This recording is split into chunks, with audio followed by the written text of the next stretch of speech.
Good afternoon all of you. I am audible all. आवाज आ रहा है सभी को मेरा? रिस्पॉन्स करेंगे। Good afternoon Chaitali, good afternoon Aditya, good afternoon Riya, good afternoon Taresh, good afternoon Janvi, good afternoon Ganesh, good afternoon Krishna, good afternoon Sakshi, Meenat, good afternoon to all of you. Okay बेटा, चलो तो वंस अगेन आज हम एक न्यू चैप्टर जो हम स्टार्ट कर रहे हैं, दैट इज कौन सा है न्यू चैप्टर? पढ़ के आए हो आप लोग? यार ये फिर से कुछ तो भी प्रॉब्लम हो गया। एक मिनट, हाँ, व्हाइट बोर्ड में कुछ प्रॉब्लम आया है, I don't no.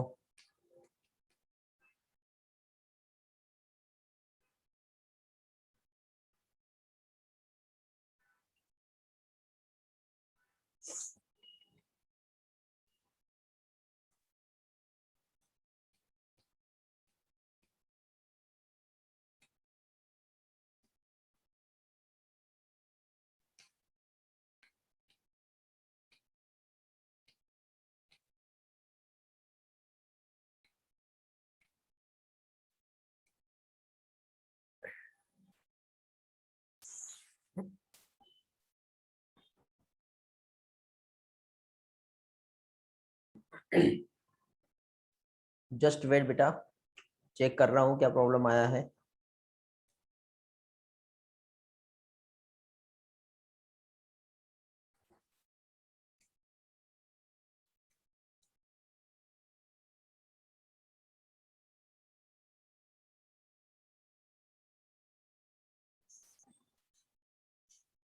Okay, now is okay. देखो बेटा, स्क्रीन दिखाई दे रहा है प्रॉपरली? कुछ टेक्निकल प्रॉब्लम की वजह से क्लास थोड़ा डिले हो गया अभी। स्टार्ट करें भी? ओके, चलो तो आज हम लोग यहाँ पे जो चैप्टर जो स्टार्ट कर रहे हैं वो है क्या चीज? Strategies for enhancement and food production. जिसमें सबसे पहले हम लोग प्लांट ब्रीडिंग क्या होता है ये हम समझेंगे, ठीक है? क्या देखेंगे हम लोग? सबसे पहले प्लांट ब्रीडिंग। कुछ स्टूडेंट को चेक करना चाहूंगा, वो लोग आ गए के क्लास में? बहुत देर से वेट कर रहे थे। अनुज बेटा क्लास में हो क्या? अनुष्का क्लास में हो? हैंड रेज करो। आ गए क्लास में आप लोग? अनुष्का है, अनुज आप भी आ गए, ठीक है। हाँ, तो देखिए आज हम लोगों को यहाँ पे अगेन एक न्यू चैप्टर, क्या नाम है इसका? स्ट्रेटेजीज इन, क्या आएगा? स्ट्रेटेजीज इन नहीं, फॉर, स्ट्रेटेजीज फॉर एनहांसमेंट। किसका एनहांस करना है हम लोगों को? हमें एनहांस करना है फूड प्रोडक्शन। तो फूड के प्रोडक्शन को एनहांस करना, इसका क्या स्ट्रेटेजीज होना चाहिए, ये हम लोग आज के सेशन में देखने वाले हैं। तो सबसे पहले तो फूड जो है, कौन कौन से फूड हम अपने इंडिया में जनरली यूज करते हैं, और ऐसे कौन से फूड है जिनके प्रोडक्शन को बढ़ाना बहुत जरूरी है, और सेकंड थिंग क्यों जरूरी है। तो इस वाई के क्वेश्चन का आंसर तो आप लोगों के पास होगा ही कि क्यों जरूरी होता है। तो फूड के प्रोडक्शन को बढ़ाना इसलिए जरूरी है क्योंकि आप जानते हो बहुत अच्छी तरह से कि डे बाय डे पॉपुलेशन जो है इंक्रीज होते जा रहा है, होते जा रहा है पॉपुलेशन इंक्रीज। तो ग्रोइंग पॉपुलेशंस की जो रिक्वायरमेंट है उसे फुलफिल करने के लिए हमें सफिशिएंट अमाउंट में फूड चाहिए। ओके, क्योंकि यदि ऐसे देखा जाए तो क्या चीज, आज पॉपुलेशन बढ़ रही है तो इंडस्ट्रियलाइजेशन भी बढ़ रहा है, अर्बनाइजेशन भी हो रहा है, तो उसकी वजह से जो हमारा एग्रीकल्चर लैंड है वो कम होते जा रहा है। तो एग्रीकल्चर लैंड कम हो रहा है तो फूड का डिमांड भी बढ़ेगा, तो वो फूड का पॉपुलेशन की बढ़ने की वजह से फूड की डिमांड यदि बढ़ रही है तो उसकी जो फुलफिलमेंट है वो कहाँ से पूरी होंगी। तो ऑब्वियसली फूड के प्रोडक्शन को हमें बढ़ाना पड़ेगा, तब जाके ही फूड की जो रिक्वायरमेंट है ईच एंड एवरी पर्सन उसको हम फुलफिल करा पाएंगे। तो सबसे पहले तो ऐसे कितने टाइप के फूड है जो हम यहाँ पर डेली लाइफ में कंज्यूम कर रहे हैं। तो सबसे पहले हम फूड्स देखते हैं। तो फूड में सबसे पहले तो हम मिल्क और मिल्क प्रोडक्ट की हम बात कर सकते हैं। सबसे हमारा मेन जो डेली नीड्स जिसकी है वह है मिल्क, और साथ ही साथ मिल्क प्रोडक्ट। तो कुछ ऐसा हो जाए जिससे मिल्क का प्रोडक्शन हम बढ़ा लें। तो मिल्क के प्रोडक्शन को बढ़ाने के लिए यहाँ पे जो डेयरी एनिमल आते हैं जैसे काऊ, बफेलो, इसका हमें अच्छा ब्रीड जो है वो तैयार करना पड़ेगा। ठीक है। सेकंड थिंग, फ्रूट्स और वेजिटेबल्स हमारे लिए बहुत एसेंशियल है। फ्रूट्स और वेजिटेबल्स जो है ये चाहिए हमें। तो इसके लिए हम लोगों को प्लांट अच्छी ब्रीडिंग करके प्लांट की अच्छी वैरायटी, अच्छी स्पीसीज हमें यहाँ पे ग्रो करनी पड़ेगी जिससे फूड का प्रोडक्शन काफी हद तक के बढ़ जाए। साथ ही साथ सीरियल्स हमारे लिए बहुत इंपॉर्टेंट है, प्रोटीन से रिच होता है। तो सीरियल्स का प्रोडक्शन बढ़ाना है, मतलब प्लांट की हमको ब्रीडिंग करनी पड़ेगी ऐसे जिससे सीरियल्स अच्छे मिले। इसी के साथ साथ आता है मीट। अब मीट हमें कहां कहां से मिलता है? चिकन, गोट, पिग और काउ। ओके, चिकन हो गई, गोट, काउ, पिग। तो इनके हमको अच्छी ब्रीड चाहिए ताकि इनके बॉडी का मास अच्छा रहेगा तो हमको ज्यादा से ज्यादा मीट मिलेगा। एग वाले एनिमल्स जो है, एग हमें किससे मिलता है बेटा? ऑब्वियसली ये भी एनिमल सोर्स ही है, पोल्ट्री वाले एनिमल।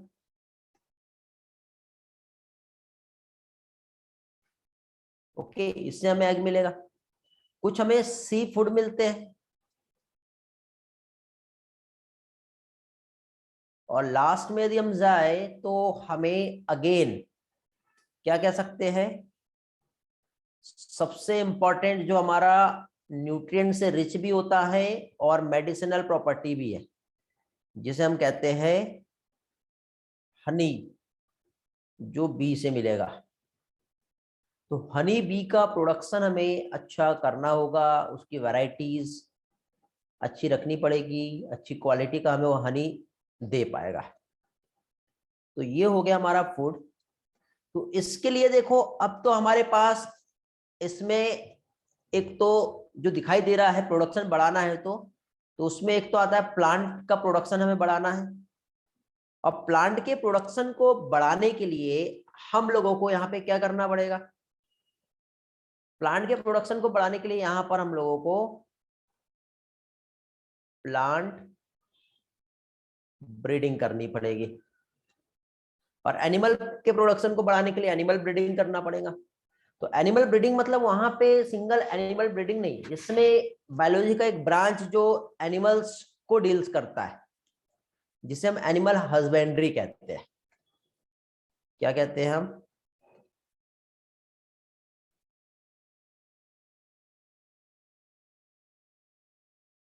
Animal husbandry. तो एनिमल हस्बेंड्री जो है, हस्बेंड्री, डी ए लग गया यहाँ पर, क्या हो गया?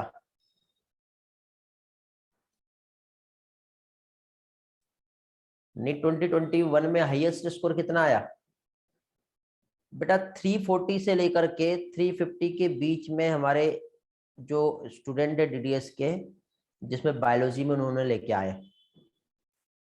नाम नहीं लूंगा, एक स्टूडेंट है जिसका 345 आ रहा है। तो ये रेंज है। बायोलॉजी के स्कोर की, जो हमारा नीट 2021 का एग्जाम हुआ है इसमें। ओके, बट फिजिक्स और केमिस्ट्री बिगाड़ दिया उसने, रिजल्ट नहीं लगा, उसने जो आंसर की है उससे चेक किया था। पेपर लीक नहीं हुआ था बेटा, पेपर लीक नहीं होता ऐसे। ओके, आपको मिला क्या पेपर, ये बताओ आर्यन, पेपर लीक हो गया तो आपके पास आया क्या? आया होता तो आप बाकी लोगों को दे देते थे, फिर ऐसे कैसे कह सकते? और न्यूज वाले तो ऐसे उड़ाते रहते, ऐसा रहता ना तो उसी टाइम पे एग्जाम कैंसिल हो जाता था। ऐसा रहा तो कैंसिल ही होगा फिर, ऐसे बकवास न्यूज पे जाना ही नहीं है। अपना टाइम क्यों वेस्ट करते हो ऐसे न्यूज देख के? तो ये हो गया बेटा क्या चीज, एनिमल हस्बेंड्री, जिसमें हमें एनिमल्स जो है, तो इसमें हम लोग क्या क्या करेंगे। तो सबसे पहले तो देखो इसमें एक आता है डेयरी फार्मिंग।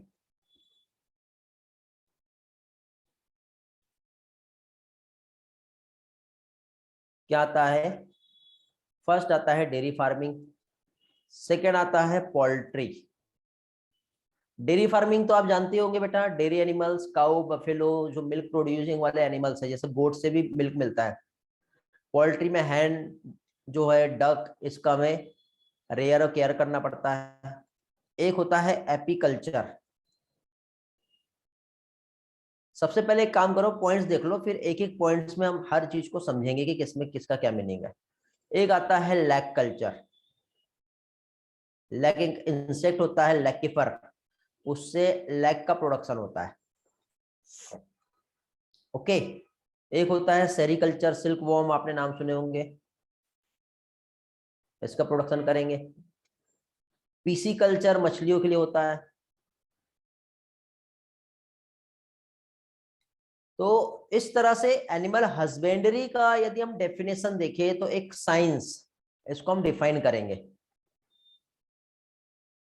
तो एक साइंस, साइंस मतलब जानना होता है, सिंपल लैंग्वेज में इसका मीनिंग तो हमें जानना है। तो science of domestication and rearing for improving the breed of animal, इसे हम कहेंगे एनिमल हस्बेंड्री। क्या कहलाएगा? Science of domestication,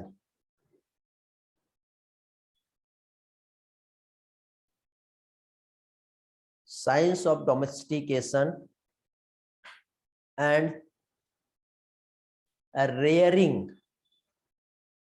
rearing, okay, rear करना, केयर करना, for improving the breed of animal.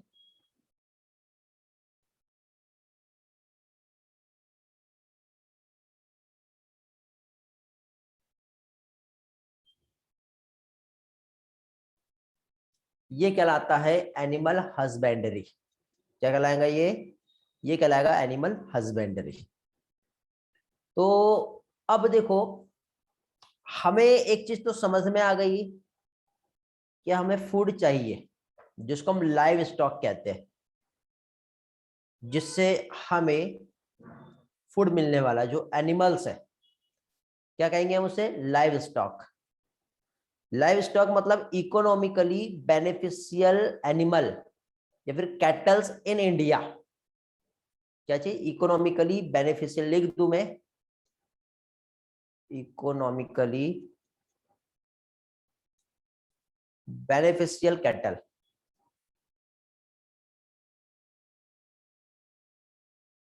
Cattle भी हो सकता है या फिर एनिमल भी हो सकता है, और स्पेशली हमारे इंडिया में जो है कौन से है, उससे हम लाइव स्टॉक कहेंगे। तो ये जो लाइव स्टॉक है, इससे कुछ प्रोडक्ट का प्रोडक्शन होगा, कुछ प्रोडक्ट हमें इस लाइव स्टॉक से फॉर्म हो रहे हैं, जिसमें मीट, एग, हनी और लैक ये आएगा। मीट आता है, लैक आता है,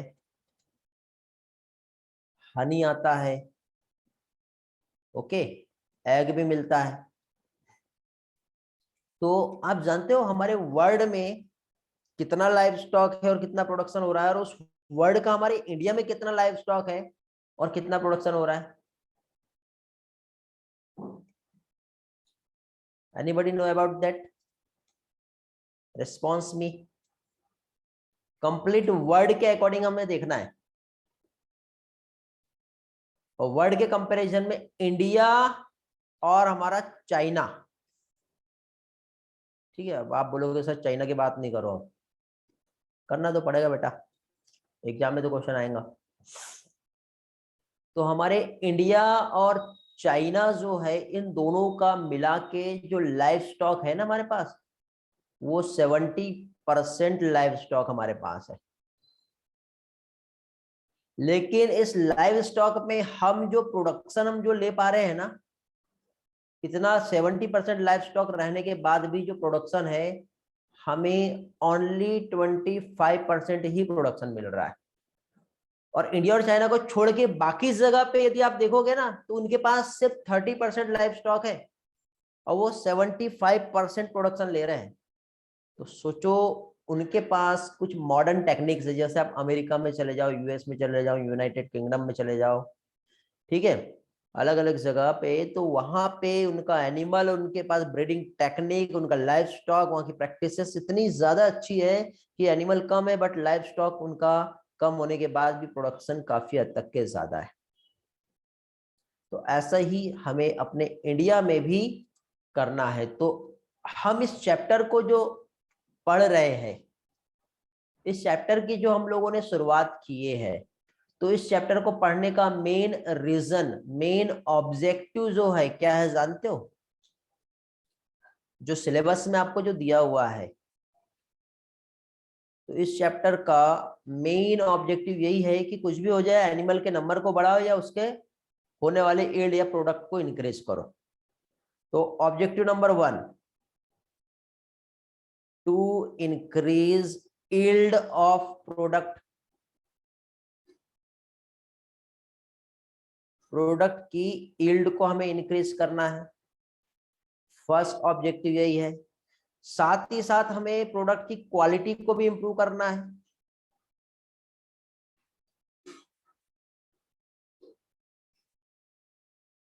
ऐसा नहीं ना मिल्क आपने लेके आए और 1 घंटे के बाद खराब हो गया, आपने मिल्क तो गैलन में आपने प्रोड्यूस कर लिया बट क्वालिटी उसका अच्छा नहीं था, 1 घंटे में खराब हो जाता था, तो ऐसा मिल्क कोई काम का नहीं रहेगा।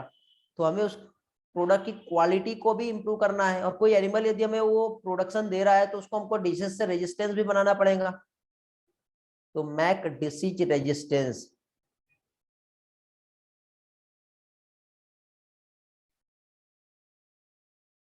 जो भी एनिमल है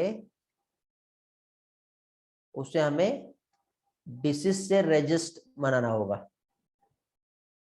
ओके, तो उसके लिए हमें क्या करना पड़ेगा? अच्छा ब्रीड चाहिए हमें, फिर अच्छी ब्रीडिंग टेक्निक्स वहां पे हमें अप्लाई करनी पड़ेगी, तब जाके ही तो हम अच्छा एक एनिमल को वहां पर प्रोड्यूस कर पाएंगे। तो 2 टर्म है बेटा जो आप लोगों को इस चैप्टर में याद रखना है। एक, आप लोगों को ब्रीड क्या होता है ये याद रखना है, और दूसरा स्पीसीज क्या है ये याद रखना। तो इंपॉर्टेंट टर्म्स है जो याद रखोगे। एक आप लोग ब्रीड, और दूसरा आप लोग स्पीसीज। वैसे स्पीसीज लिविंग वर्ड तो आप पढ़े हो, आप जानते हो, लेकिन फिर भी यहाँ पे थोड़ा सा उसके लिए टर्म हम इस चैप्टर के अकॉर्डिंग हम देखेंगे। तो ब्रीड मतलब सिमिलर ग्रुप ऑफ एनिमल को कहते हैं। ब्रीड मीन्स क्या हो गया? सिमिलर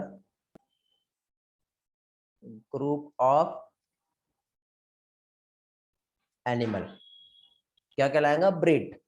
और स्पीसीज मतलब हम क्या कर रहे हैं? इंटरब्रीडिंग कर रहे हैं या इंटरमैटिंग कर रहे हैं इंडिविजुअल्स में, जो नेचुरली सिलेक्टेड है, तो उसको हम स्पीसीज कहेंगे। तो यहाँ पे क्या हो गया? इन ब्रीडिंग, या फिर हम इसी को क्या कहते हैं? Inter breeding. किसके बीच में हो रहा है इंटरब्रीडिंग? इंडिविजुअल्स, ठीक है, जो नेचुरली सिलेक्टेड है, तो उसे हम स्पीसीज कहेंगे।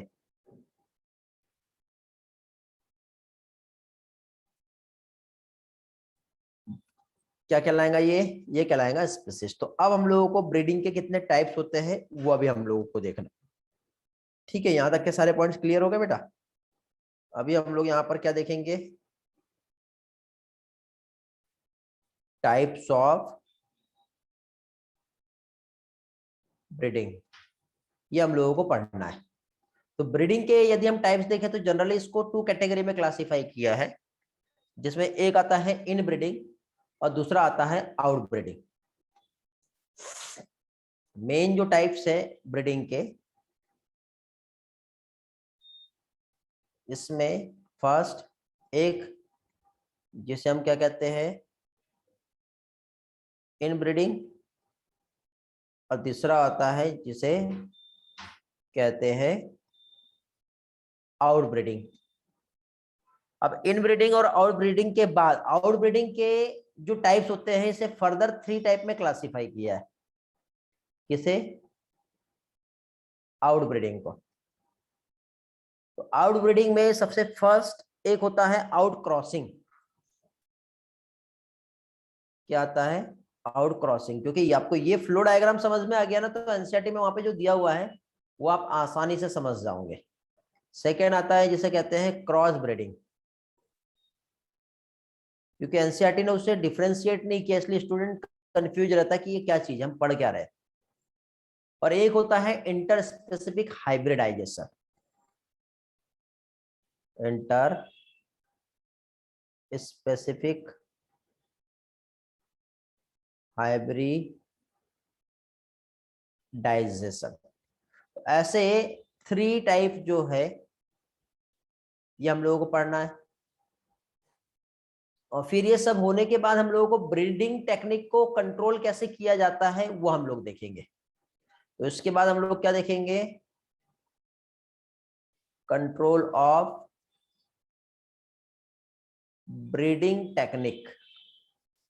और ब्रीडिंग टेक्निक को कंट्रोल करने के लिए यहाँ पे जो टेक्निक्स आती है, जिसमें फर्स्ट होता है जिसे हम कहते हैं आर्टिफिशियल इंसेमिनेशन।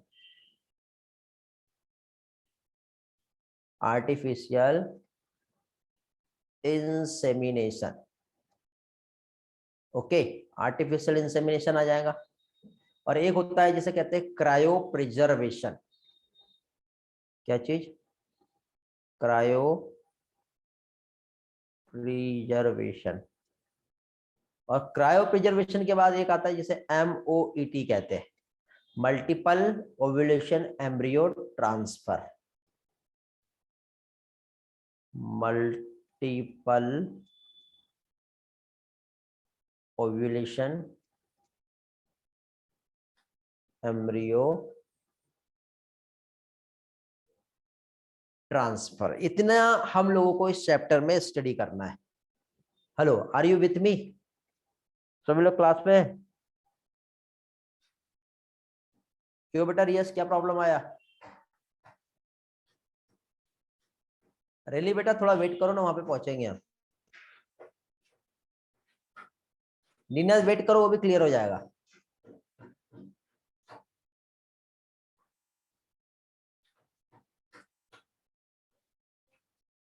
बेटा टाइम पे ज्वाइन किया करो ना, क्यों लेट हो गए? नीना वेट करो, समझ में आ जाएगा आपका।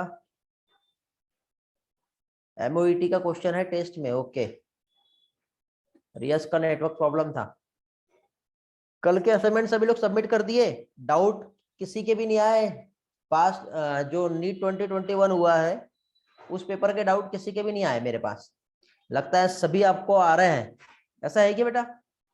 सारा कुछ आ रहा है?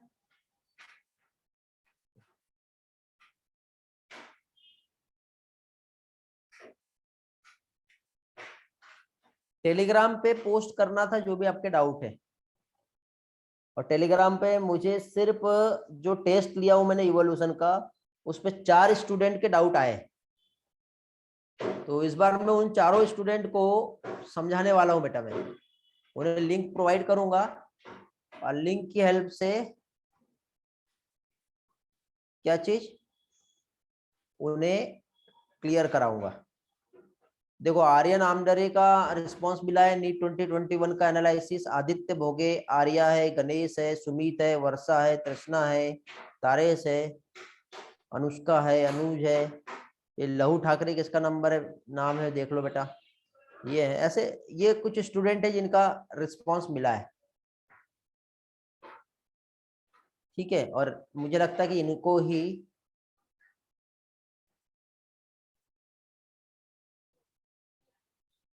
आगे बढ़ना है।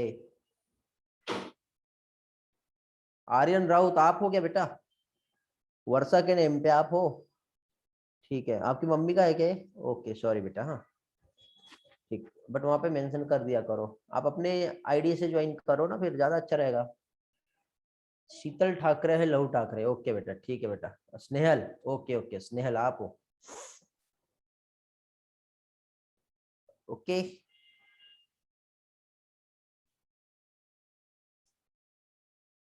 चलो तो आगे बढ़ते हैं। अभी हम लोग यहाँ पे हम लोगों को सबसे पहले जो स्टडी करना है वो है क्या चीज, पहले तो ब्रीडिंग के टाइप्स क्या है, और साथ ही साथ यहाँ पे ये जो थोड़ी देर पहले मैंने कुछ टर्म्स जो यहाँ शेयर किया, डेयरी फार्मिंग, पोल्ट्री, एपीकल्चर, ये सारी चीजें हम लोग पढ़ेंगे। ब्रीडिंग क्या होता है ये हम देखेंगे, ब्रीडिंग को कंट्रोल कैसे किया जा सकता है ये हम देखेंगे। तो इतने पार्ट को हम लोगों को यहाँ पे देखना है। तो सबसे पहले इन ब्रीडिंग और आउट ब्रीडिंग क्या होता है ये हमें देखना है। कुछ लोगों को प्रॉब्लम आ रहा है, स्पीसीज को समझाओ बोल रहे हैं। स्पीसीज मतलब देखो, इंटरब्रीडिंग या इन ब्रीडिंग जिसमें हो सकता है, जैसे कि फॉर एग्जाम्पल क्या कह सकते हैं, काऊ और बुल के बीच में ही मैटिंग हो सकता है, तो ये इनका एक स्पीसीज हो गया। ठीक है, आपने कभी ऐसा देखे क्या कि डंकी और हॉर्स में नेचुरली जो है मैटिंग हो रहा है? ऐसा नहीं होता ना। तो यहाँ पे आपको आगे एक टर्म लिखना पड़ेगा, नेचुरली सिलेक्टेड। नेचुरली सिलेक्टेड, ये आपको यहाँ पे मेंशन करना पड़ेगा, तब आप कहोगे वो एक स्पीसीज है। ओके, लिख दो यहाँ पर, नेचर जिसे क्या कर रहा है, सिलेक्ट कर रहा है। तो नेचुरली सिलेक्टेड जो एनिमल रहेगा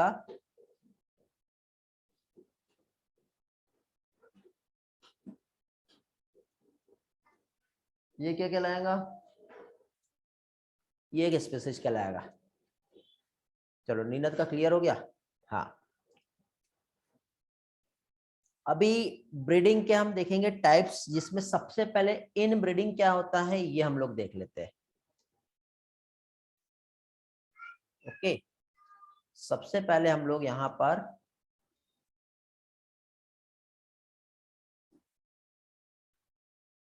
इन ब्रीडिंग क्या होता है ये हम लोग देख लेते हैं। ठीक है, ब्रीडिंग को सिंपल टर्म में बेटा हम लोग हाइब्रिडाइजेशन भी कह सकते हैं, क्योंकि हम हाइब्रिड वैरायटी को प्रोड्यूस कर रहे हैं ना, उसमें दो अलग अलग वैरायटीज ऑफ ऑर्गेनिजम्स को या एनिमल को लेकर के हम उनकी मैटिंग करा रहे हैं। तो मैटिंग हो रहा है तो एक नया जो प्रोजेनी बनेगा वो दोनों के साथ, दोनों का क्या होगा, सुपेरियर होगा। तो इन ब्रीडिंग में क्या होता है, ब्रीडिंग विथ सेम ब्रीड, और उसमें 4 to 6 जनरेशन तक के कॉमन एंसेस्टर्स या कॉमन पेरेंट्स भी होना चाहिए, तो उसे कहते हैं हम इन ब्रीडिंग। क्या कहेंगे उसे हम, इन breeding, breeding with same breed, in breeding same. तो क्या हो गया इसका डेफिनेशन, ब्रीडिंग विथ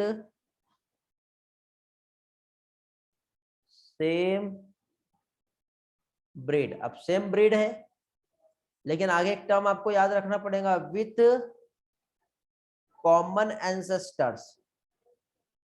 ठीक है, विथ क्या चीज, कॉमन एंसेस्टर होना चाहिए। और कॉमन एंसेस्टर ऐसा नहीं कि कभी भी हो जाए, ये होना चाहिए 4 से लेके 6 जनरेशन तक के, 4 to 6 जनरेशन तक के कॉमन एंसेस्टर रहेगा, और उनके बीच में ब्रीडिंग होती है, तो ये कहलाता है इनब्रीडिंग। अब ये ऐसे नहीं समझता ये इनब्रीडिंग क्या है। तो देखो, अब इनब्रीडिंग को समझाने के लिए मैं आपको यहाँ पे एग्जांपल से समझाता हूँ। ये पेरेंट 1 है और ये पेरेंट 2 है, दो पेरेंट है, इनका हमने क्या किए, क्रॉस कराए। क्रॉस होने के बाद इन पेरेंट के क्या हुए, बच्चे हुए, हो सकता है 5-6 जितने भी बच्चे आए होंगे, तो सारी की सारी जो रहेगी वो क्या रहेगी, F1 जनरेशन रहेंगी। इस F1 जनरेशन में हम इनके ही बीच में क्रॉस करा देते हैं, तो जब इनके बीच में क्रॉस कराएंगे वही सिबलिंग की क्रॉसिंग हो गई वहां पे, ये समझ लो। जब उनके ही बीच में सिबलिंग की क्रॉसिंग हो गई तो उनके बच्चे आएंगे, तो उनके बच्चे मीन्स क्या हो गया वहां पर, अभी जो मिला वो आया F2 जनरेशन। फिर F2 जनरेशन आया, इनके ही बीच में फिर से हमने क्या किए, क्रॉस करा दिए। अब इनके ही बीच में क्रॉस करा दिए, तो फिर अब जो हमें मिला वो क्या मिला, अब जो आएगा वो क्या कहलाएगा, F3 जनरेशन। क्या मिल गया हम लोगों को, F3 जनरेशन। तो एंसेस्टर यहाँ पे कॉमन है ना बेटा, मतलब एक ही पेरेंट के बच्चे और उनके भी बच्चे, तो एंसेस्टर जो है 4 से 6 जनरेशन तक के जो रहेंगे वो क्या रहेंगे, कॉमन रहेंगे। ठीक है, तो इस कंसेप्ट को हम कहते हैं क्या चीज, इन breeding, breeding with same breed. ये सेम ब्रीड था ना, उनके बीच में ही क्या करा दिया हम लोगों ने, उनके ही बीच में हम लोगों ने यहाँ पे ब्रीड करा दिए। समझ में आया। अब इसके क्या बेनिफिट है, ऐसा क्यों कर रहे हैं, तो यहाँ पे इसके कुछ ना कुछ बेनिफिट होगा तभी तो हम ऐसा करते हैं ना। तो इन ब्रीडिंग का हमें क्या एडवांटेज मिलता है, तो इन ब्रीडिंग से हमें होमोजाइगस कैरेक्टर उभर के सामने मिल जाते हैं, जिसे हम क्या कहते हैं, इंक्रीज होमोजाइगोसिटी। तो यहाँ पे जो आएगा वो क्या कहलाएगा,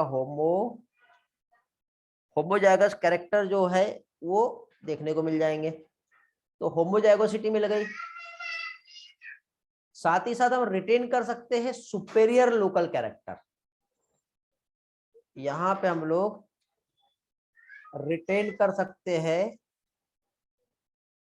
क्या चीज, सुपेरियर लोकल कैरेक्टर। ठीक है, मतलब कोई, मतलब प्रोड्यूस कर सकते हैं हम लोग प्योर लाइन। क्या हो रहा है यहाँ पे हमने प्रोड्यूस कर लिए प्योर लाइन, हमने क्या किया यहाँ पर, प्रोड्यूस कर लिए। लेकिन अब यहाँ पे देखो, ये कंटिन्यूअसली हम करते हैं ना, तो इसका एक बहुत बड़ा डिसएडवांटेज भी है। ये एडवांटेज तो हमने देख लिया अभी, लेकिन कंटिन्यूअस इनब्रीडिंग हम यदि करते हैं तो यहाँ पे हो जाता है इनब्रीडिंग डिप्रेशन। ये इसका डिसएडवांटेज है। तो डिसएडवांटेज क्या है, जैसे कि फॉर एग्जांपल देखो, कैपिटल ए था, कैपिटल ए स्मॉल था, और स्मॉल ए। थोड़ा सा मेंडल के जो जीनोटाइप है उसको लेके हम देख रहे हैं। अब कंटिन्यू हम इनके बीच में और इनके बीच में कंटिन्यू क्रॉस करते जा रहे और करते जा रहे हैं। तो एक टाइम पे ऐसा आएगा कि प्योर लाइन तो मिलेगा, लेकिन ये कंटिन्यूअस होने से यहाँ पे कंडीशन सामने आती है जिससे क्या कहते हैं, इन ब्रीडिंग डिप्रेशन। क्या कहेंगे, इन ब्रीडिंग डिप्रेशन यहां पे देखने को मिलता है। इनब्रीडिंग डिप्रेशन मतलब reduce the fertility and productivity due to continuous inbreeding. क्या हो गया यहाँ पे, reduce फर्टिलिटी एंड प्रोडक्टिविटी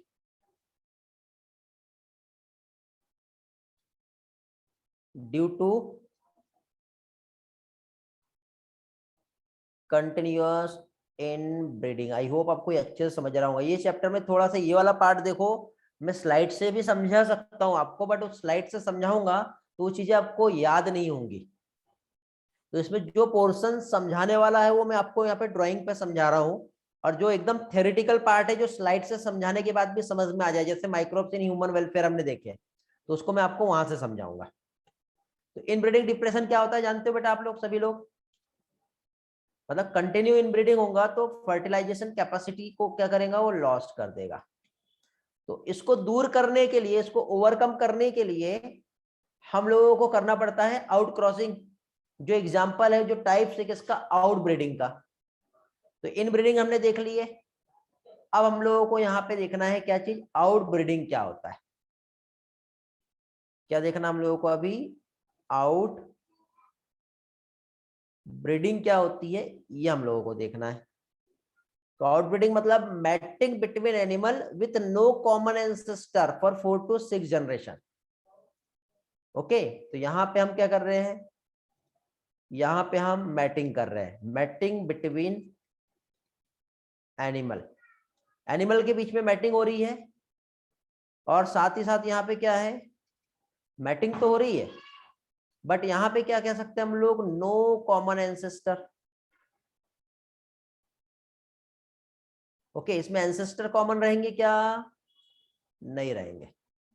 और वो भी कब, 4 से लेके 6 जनरेशन तक के कोई भी कॉमन एंसेस्टर्स यहाँ पे नहीं रहने वाला है।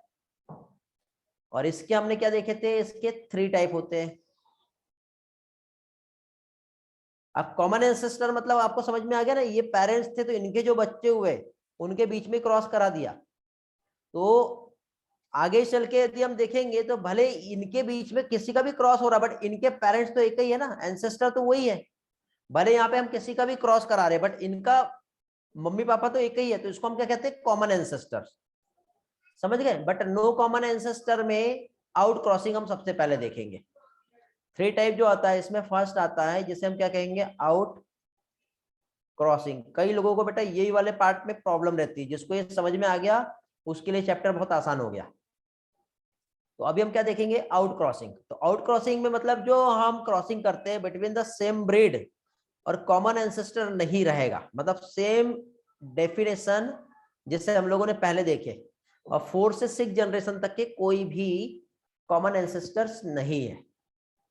तो आउट ब्रीडिंग में आउट क्रॉसिंग ही जो है, इसी का डेफिनेशन वैसा ही रहता। तो बिटवीन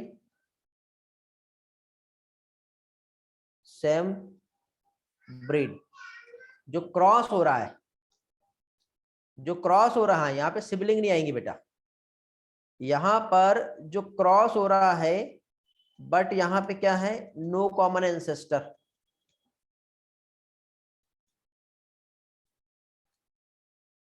एंसेस्टर कॉमन है क्या, नहीं है। कब तक के, 4 से लेके 6 जनरेशन तक के कॉमन एंसेस्टर नहीं है। अब आप बोलोगे सर ये कैसे होगा इसका क्रॉस, फिर इसका क्रॉस कैसे होगा और ये हम क्यों कर रहे हैं, तो इसका एडवांटेज क्या है ये देख लो। तो इसका एडवांटेज ये है कि ये ओवरकम करता है इन ब्रीडिंग डिप्रेशन को, इन ब्रीडिंग डिप्रेशन को ये क्या करेगा, ओवरकम करेगा। अब ये जो इनब्रीडिंग डिप्रेशन को जो ओवरकम कर रहा है, क्या हो गया, एक मिनट, इनब्रीडिंग डिप्रेशन, तो इनब्रीडिंग डिप्रेशन को जब ओवरकम कर रहा है तो ये कैसे होगा, तो इसको हम लोग क्रॉस के टर्म में हम समझेंगे। तो देखो बेटा ध्यान से समझो, ये पेरेंट 1 है, इसका क्रॉस जो है हम पेरेंट 2 के साथ कर रहे हैं। इधर साइड पेरेंट 3 है, इसका क्रॉस हम पेरेंट 4 के साथ कर रहे हैं। समझ में आ गया। तो अब क्रॉस तो हुआ, तो इसमें इनका जो आएगा F1 जनरेशन आएगा, इनका भी जो आएगा, इनका भी F1 जनरेशन आएंगी, आ गई। फिर उसी के साथ साथ इसकी F2 जनरेशन रहेगी, इसकी भी F2 जनरेशन रहेगी, मिल गया। आगे और हम जाएंगे तो इनकी F3 जनरेशन भी हमें मिलेगी। क्या मिलेगा हमें, इसका हम लोगों को F3 जनरेशन मिल गया, इसकी भी हम लोगों को F3 जनरेशन मिल गई। ऐसे हम कंटिन्यू करते जाएंगे बेटा, कितने, 4 से 6 जनरेशन, तो 1 2 3 4 5 6, तब तक के कोई कॉमन एंसेस्टर नहीं है। और उसके बाद फिर हम इधर से एक और इधर से एक, मतलब एक इधर का मेल और इधर का फीमेल, या कहीं का भी कुछ ले सकते हैं, तो इनके बीच में क्या करेंगे, क्रॉस करेंगे। ठीक है, क्योंकि रिसेसिव कैरेक्टर उभर के बाहर आ रहे होंगे ना, तो उसका हम क्या करेंगे, क्रॉस करेंगे। और क्रॉस करने के बाद अब हमें जो मिला वो सपोज F6 जनरेशन हमें मिली, तो 4 to 6 जनरेशन तक के इनके कोई भी कॉमन पेरेंट है क्या, इनके कोई कॉमन पेरेंट नहीं है, दोनों अलग अलग है, और इनके बीच में क्रॉसिंग हो रहा है। तो इस क्रॉसिंग को क्या कहते हैं हम लोग, इस क्रॉसिंग को क्या कहते हैं हम लोग, इसे हम कहते हैं आउट क्रॉसिंग। तो इसका एग्जांपल ऐसा हमने कहाँ किए जानते हो, इसका एक बहुत अच्छा ब्रीड हमें मिला है, इसका एग्जांपल है साहिवाल काऊ। क्या है, साहिवाल काऊ जो है, इसमें इसे हम लोगों ने आउट क्रॉसिंग की हेल्प से बनाया है। एक और एग्जांपल है बेटा, mating between two different breed जो हम करते हैं, ओके, जिसे हम क्या कहेंगे, क्रॉस ब्रीडिंग। इतना समझ में आ गया आपको? हमने सेम स्पीसीज लिए हैं बट एंसेस्टर यहां पे हमने कॉमन नहीं रखे हैं।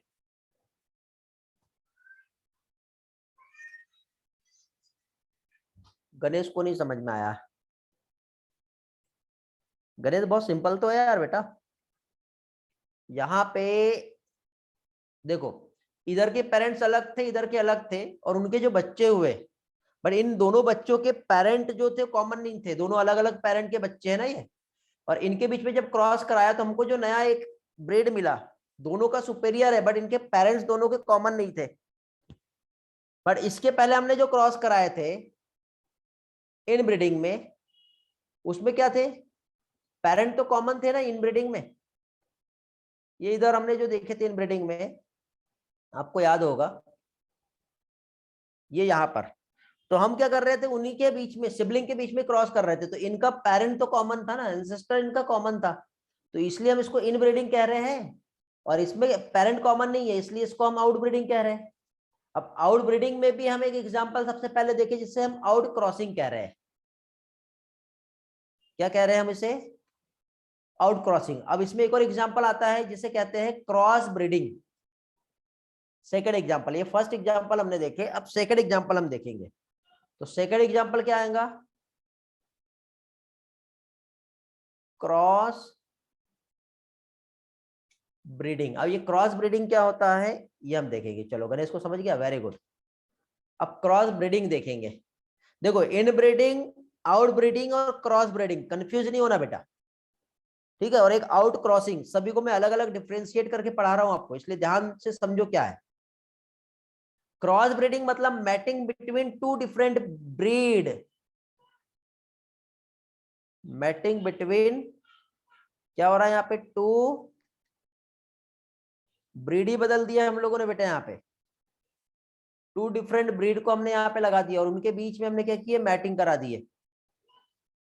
तो टू डिफरेंट ब्रीड के बीच में मैटिंग कराया, जैसे कि सपोज ये एग्जांपल आपके एनसीईआरटी में जो दिया है, हिसारडेल का एक एग्जांपल दिया है। किसका, हिसारडेल, जिसमें मेरिनो सीप और बीकानेरी सीप, मतलब एक मेरिनो से सीप लाई गई है और एक बीकानेर की सीप लाई है, तो दोनों भी ब्रीड अलग अलग है, उनके बीच में क्रॉस कराया तो हमको एक हाइब्रिड सीप मिली, ठीक है। तो ये क्वेश्चन एग्जाम में बहुत बार आता है। क्या चीज, एक हम लोगों ने ले लिए मेरिनो सीप को, इसका क्रॉस हम लोगों ने करा है किसके साथ, बीकानेरी सीप के साथ, ओके। तो इसमें जो मैरिनो जो थी, इसका नाम जो था मैरिनो रैम्स, राम बोलते हैं इसको, और बीकानेरी जो थी वो ईव थी।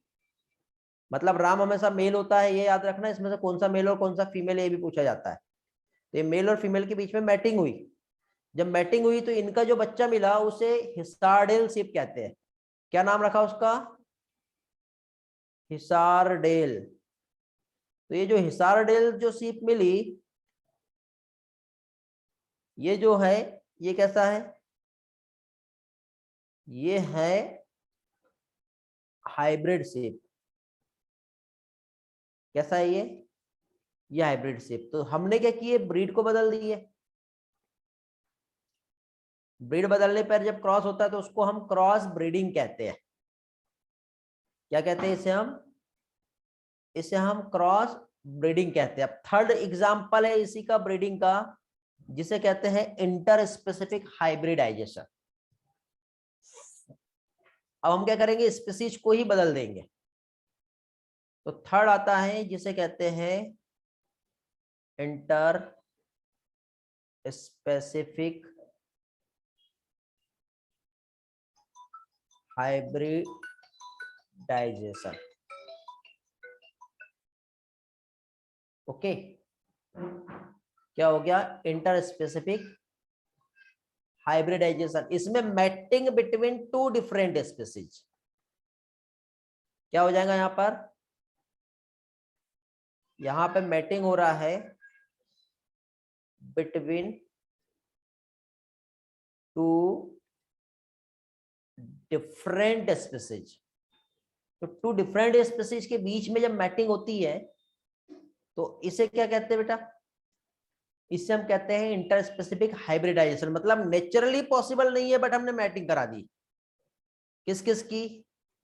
हमने मेल डंकी और फीमेल हॉर्स ले लिए। डंकी और हॉर्स के बीच में हमने क्या किया? मैटिंग करा दी। तो डंकी जो है इसको हमने मेल लिए और हॉर्स जो है फीमेल है। मतलब डंकी को जैक कहते हैं और हॉर्स मेयर। और इनके बीच में जब क्रॉस कराया तो क्रॉस होने के बाद हमें मिला खच्चर, जिससे क्या कहते हैं? म्यूल। क्या मिल गया हमको? म्यूल। म्यूल में कैपेसिटी है कि घोड़े की तरह तेज दौड़ सकता है और डंकी की तरह इंटेलिजेंसी है, मतलब हेवी वेट उठा सकता है। अब लोग इंटेलिजेंसी सर क्या बोल रहे हैं आप? हाँ, तो देखो दोनों के कैरेक्टर्स जो इसमें सुपेरियर हो गए ना, तो दोनों के कैरेक्टर हमको एक में मिल रहे। तो ये जो है, ये इसमें हमने क्या किया? स्पीसीज को ही बदल दिया है। टू डिफरेंट स्पीसीज के बीच में हम जब मैटिंग करा रहे हैं तो इसे हम कहते हैं inter specific hybridization. I hope आपको ये समझा होगा क्या मैंने समझाया। ठीक है ना बेटा? क्लियर है इतने पॉइंट? आगे बढ़े।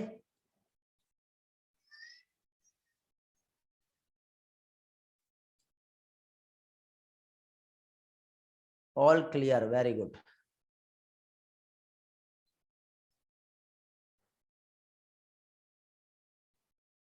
तो आगे का पार्ट जिसे हम कहते हैं आर्टिफिशियल इंसेमिनेशन, वो देख लेते हैं क्या होता है। ओके, अभी हम क्या देखेंगे? अभी हम ब्रीडिंग को कंट्रोल कैसे किया जाए उसकी हम टेक्निक्स देखेंगे। Control breeding technique.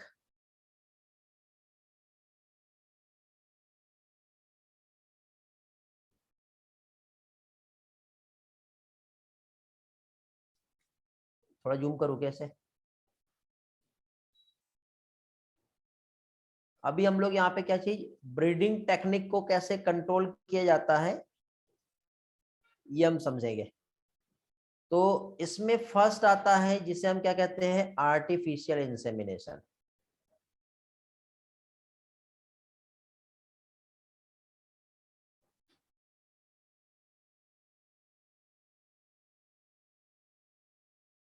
क्या कहते हैं इसे? Artificial insemination. तो हम सबसे पहले क्या करते हैं? सीमेन को कलेक्ट करेंगे मेल से और डिपॉजिट करते हैं फीमेल रिप्रोडक्टिव ट्रैक्ट में, जो ब्रीडर होती है, फीमेल ब्रीडर उसमें। ठीक है, तो ये आर्टिफिशियल इंसेमिनेशन कहलाएगा ना, एआई। याद है हम लोगों ने ये कहाँ पढ़े थे? पढ़े थे ना हम लोगों ने। तो यहाँ पे हमने क्या किया बेटा? सीमेन को हमने कलेक्ट कर लिए। कहाँ से? जो भी हम लोगों ने एक मेल जो है, अच्छे ब्रीड वाला मेल जो हमने चूज करके रखे हैं, उससे हम लेना है और इसको हम क्या करेंगे? डिपॉजिट कर देंगे। किस में डिपॉजिट कर देंगे हम लोग? Reproductive tract of female breeder. Okay,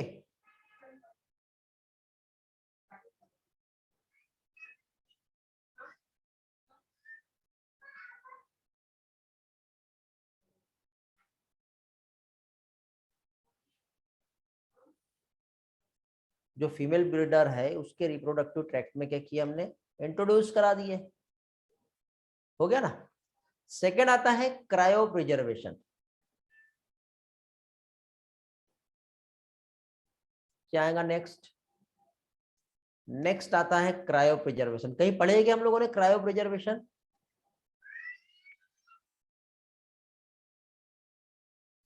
cryo preservation पढ़ेंगे हम लोगों ने कहीं, पॉलिन ग्रेन्स में पढ़े ना, वेरी गुड। क्या होता है इसमें बताइए, याद है किसी को? प्रिजर्वेशन जो गैमेट्स रहते हैं ना, उसको हम 190 डिग्री 196 डिग्री सेल्सियस पे लिक्विड नाइट्रोजन पे, याद आ रहा है? तो यहाँ पे क्या हो जाएगा, प्रिजर्वेशन ऑफ गैमेट्स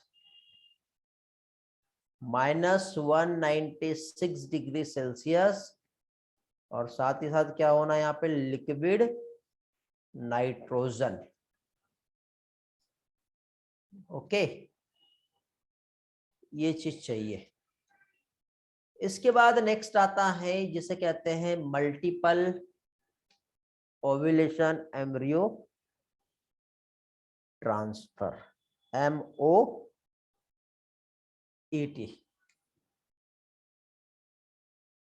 ठीक है, ये भी एक टेक्निक्स में ही आता है, MOET। क्या कहते हैं इसे?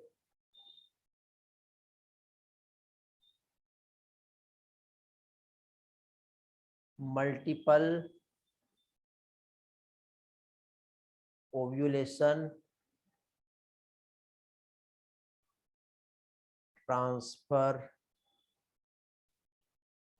टेक्निक। अब देखो, नाम पहले याद रख लो क्या होता है। मल्टीपल ओव्यूलेशन, मल्टीपल मतलब बहुत सारे ओव्यूल्स को बनाना। नॉर्मली कोई भी फीमेल है, एक महीने में एक ही, कैमरा ऑफ हो गया, एक महीने में क्या होता है बेटा, एक ही ओवम फॉर्म होते हैं। बट हमने क्या किए, यहाँ पे हम जैसे कि कोई भी एक नॉर्मल काऊ है, मान लो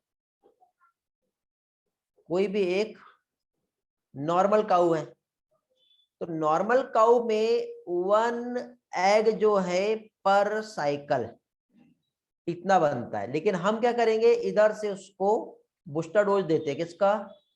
फॉलिकल स्टिमुलेटिंग हार्मोन का। तो फॉलिकल स्टिमुलेटिंग हार्मोन का जैसे डोज दिए, तो इसने 8 से लेके मतलब 6 से लेके 8 एग जो है, ठीक है, क्या चीज, 6 टू लेकर 8 एग ये पर साइकिल प्रोड्यूस करेगा। हो गया। अब जब ये एक साथ 6 से 8, 8 से 6 जो है, जब इतने एग बना रहा है, तो इधर से हम लोग क्या करेंगे, एआई। एआई क्या होता है? Artificial insemination. देन अब इसके बाद यहाँ पे क्या हुआ, फर्टिलाइजेशन हो गया। अब जैसे ही फर्टिलाइजेशन हुआ, तो यहाँ पे कितने जायगोट बने बताओ। अब ये जो फर्टिलाइजेशन हुआ, तो जायगोट कितने बनेंगे, 6 to 8 जायगोट बनेंगे। तो यहाँ पे 6 से लेके 8 जायगोट बना। देन इसका डेवलपमेंट होगा, तो डेवलपमेंट होने के बाद 8 से लेके 32 सेल स्टेज तक के हम इसको डेवलपमेंट होने देते हैं, मतलब एम्ब्रियो बन गया अभी। ठीक है, 8 से लेके 32 सेल स्टेज वाला हम डेवलपमेंट होने देते हैं। मींस वो जो फॉर्म हो गया वो क्या है, एम्ब्रियो। अब इस एम्ब्रियो को उठा करके हम क्या करते हैं, जो सरोगेटेड मदर है उसमें क्या करेंगे,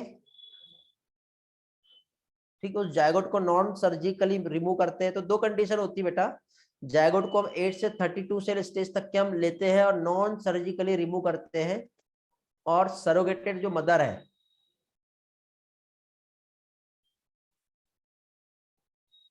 ठीक है, उसमें हम क्या करते हैं, ट्रांसफर कर देते हैं।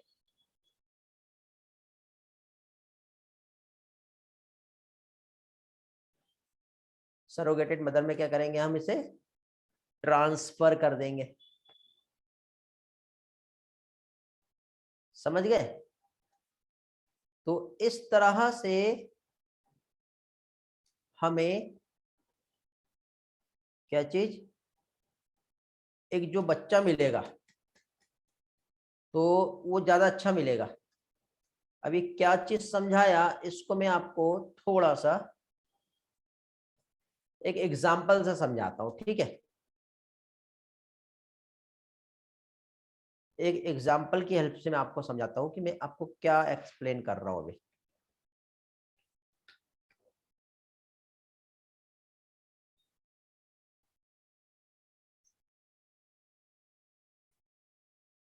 देखो हमने एक डिजायर बुल और डिजायर काउ लिए, क्या किया हमने, हमने एक तो डिजायर बुल और डिजायर काउ हमने यहां पर ले लिए। मतलब यहाँ पे ऐसा भी हो सकता है कि दोनों भी डिसीज से रेजिस्टेंट थे और हाई मीट क्वालिटी वाले होंगे। ठीक है, ये कैसे थे, ये एक तो डिसीज से रेजिस्टेंस थे और साथ ही साथ हाई मीट क्वालिटी वाला होगा। अब हमने क्या किया, इसी टाइम पे जो काऊ है इसमें हमने फॉलिकल स्टिमुलेटिंग हार्मोन का ट्रीटमेंट दे दिए और जो बुल है उससे हमने सीमेन को कलेक्ट कर लिया। इतना हो गया बेटा। अब इतना होने के बाद जैसे ही एफएसएस से ट्रीटमेंट देते हैं तो काऊ ने क्या किया, 6 से लेके 8 एग जो है, काऊ ने क्या किया, 6 से लेके 8 एग जो है ये प्रोड्यूस किया और सीमेन को हमने डायरेक्टली इसके साथ मैट करा के क्या किए, यहाँ पर फर्टिलाइजेशन कर दिया। फर्टिलाइज होने के बाद जो जायगोट बना उसको हम 8 से लेके 32 सेल स्टेज तक के लेते हैं, देन उसको हम ट्रांसफर कर देते हैं। अब कहाँ ट्रांसफर करेंगे, जो सरोगेटेड मदर है, तो इसलिए हम इसका नाम देखो क्या दिया, सरोगेटेड मदर में हमने ट्रांसफर किए, तो इसलिए इसका नाम जो है क्या कहलाएगा, MOET कहलाएगा।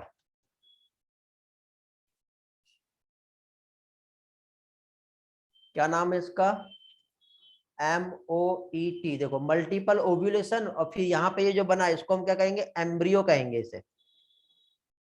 और एम्ब्रियो को उठा के हम क्या कर रहे हैं, ट्रांसफर कर रहे हैं। तो मल्टीपल ओव्यूलेशन एम्ब्रियो ट्रांसफर जो है इस तरह से होता है। तो ये एक ब्रीडिंग टेक्निक को कैसे कंट्रोल किया जाता है उसमें आता है। ठीक है बेटा, तो आज का जो मेन कंसेप्ट है जो इस चैप्टर में हम लोगों को पढ़ना है वो यही है, क्योंकि मैक्सिमम स्टूडेंट को सबसे ज्यादा प्रॉब्लम इसी टॉपिक में आती है कि ये क्या पिक्चर है।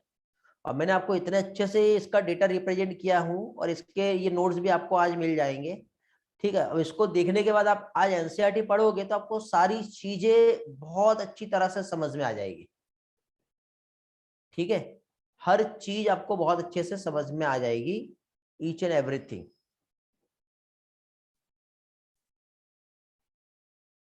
ठीक है बेटा, तो यहाँ पे फाइनली देखो ये ट्रांसफर होने के बाद सरोगेटेड मदर में जब ट्रांसफर तो हो गया, इसके आगे का पिक्चर क्या है बताओ। यहाँ पे इसका बच्चा आएगा ना, क्या आएगा, काफ जो आया वो दोनों का सुपेरियर था, मतलब दोनों के कैरेक्टर्स इसमें देखने को मिलेंगे। मतलब वो डिसीज से रेजिस्टेंस भी था और हाई एल्डिंग वाला था, तो मतलब हमने जो बुल लिए वो हाई मीट वाला था, बट काउ जो थी वो डिसीज से रेजिस्टेंट थी।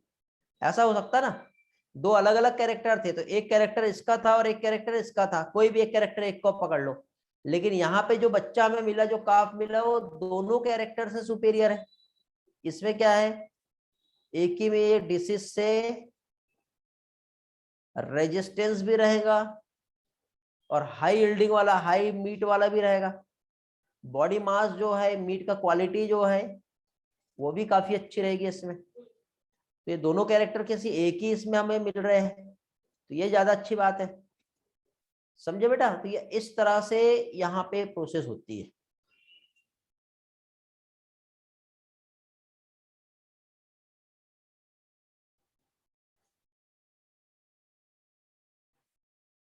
हो गया क्लियर।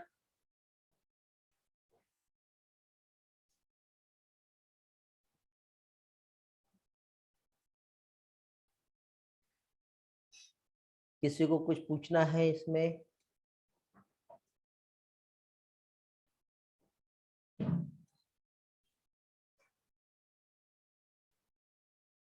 हाँ, जितने जायगोट उतने एम्ब्रियो बनेंगे बेटा गणेश। डायरेक्ट निकाल लेते ना बेटा, नॉन सर्जिकल ही है, वहां कोई सर्जरी की जरूरत नहीं पड़ती, डायरेक्ट आ जाएगा। डिजायर मतलब जो कैरेक्टर हमें चाहिए।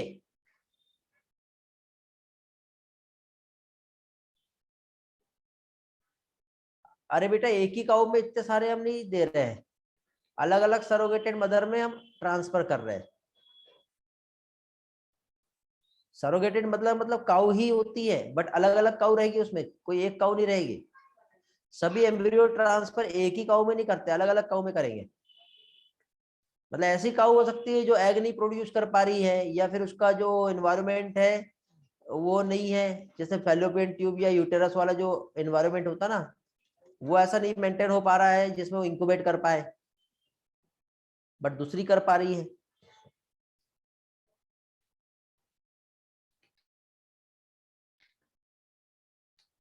समझा? हाँ, मिल्क का प्रोडक्शन बढ़ सकता है इसमें।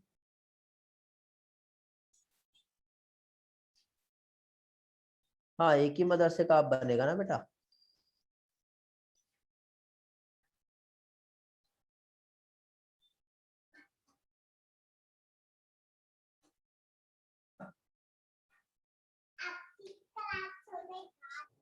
नहीं हुई बेटा, अभी क्लास अभी चल रही है, थोड़ी और बची, आधे घंटे की, अभी जाओ। हाँ हाँ, अभी जाओ, अभी क्लास चल रही ना, जाओ। हाँ। अरे आर्यन बेटा अभी क्लास नहीं हुआ है, तो जल्दी बाय, कहीं जाना है क्या?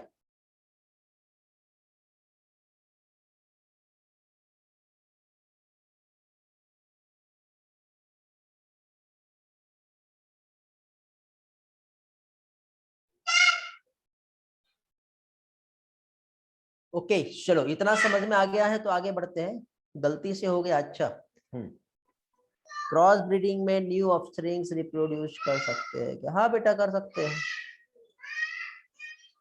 तभी तो क्रॉस होगा ना।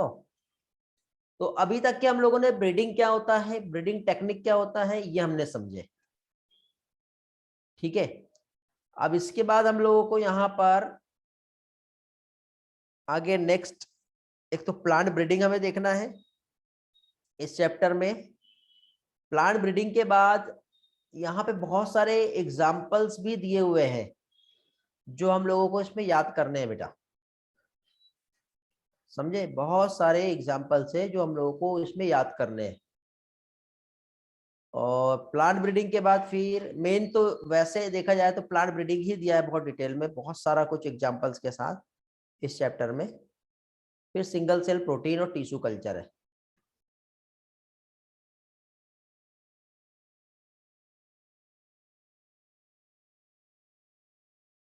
देख ले प्लांट ब्रीडिंग। हेलो,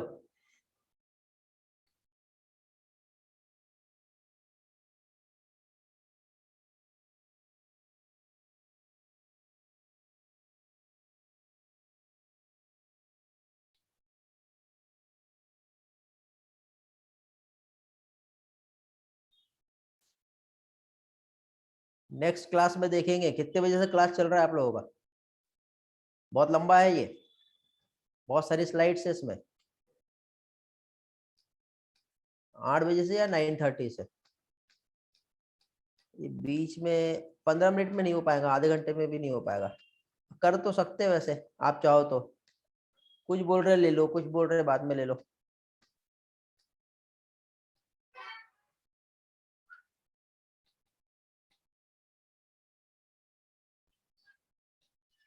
8 बजे स्टेट बोर्ड का क्लास था बायो का। अरे तो बीच में आधे घंटे का गैप दिया ना मैंने आप लोगों को, आधा घंटे लेट चालू हुआ ना हमारा क्लास।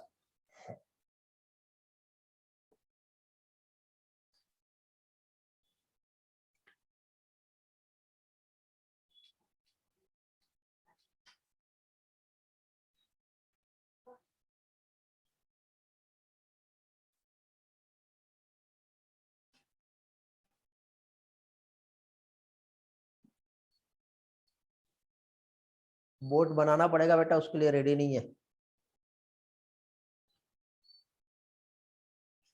चलो ठीक है, एक काम करो, इसको हम नेक्स्ट क्लास में ही कर लेंगे। ओके, मन मार के पढ़ने पढ़ाने से कोई फायदा नहीं है। आज थोड़ा सा मुझे भी सर्दी जैसे लग रहा है आज। ओके,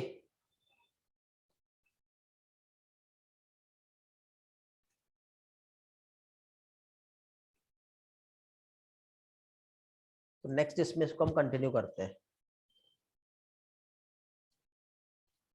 ठीक है बेटा, चलो bye bye, thank you, take care.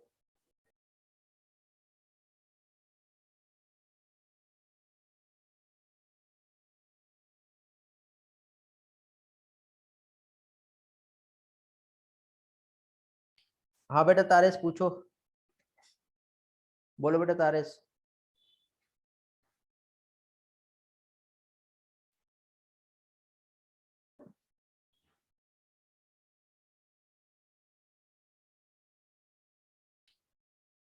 जो पीडीएफ दिया ओपन, बेटा उसको क्रोम में ओपन करना था ना, ओपन नहीं किया कि क्रोम में?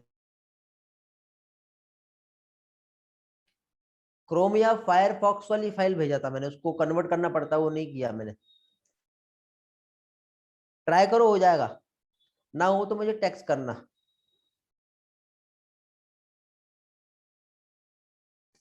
ठीक है,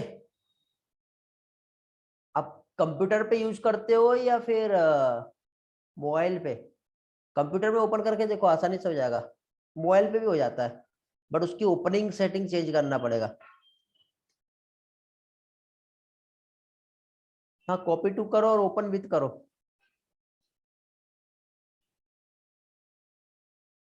या एक्सटेंशन चेंज करके देखना।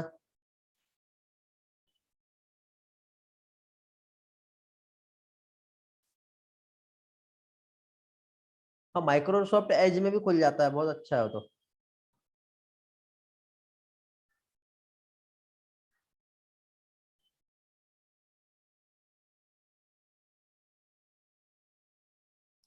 एसवीजी फाइल है वो, SVG. Okay, bye bye, try करो।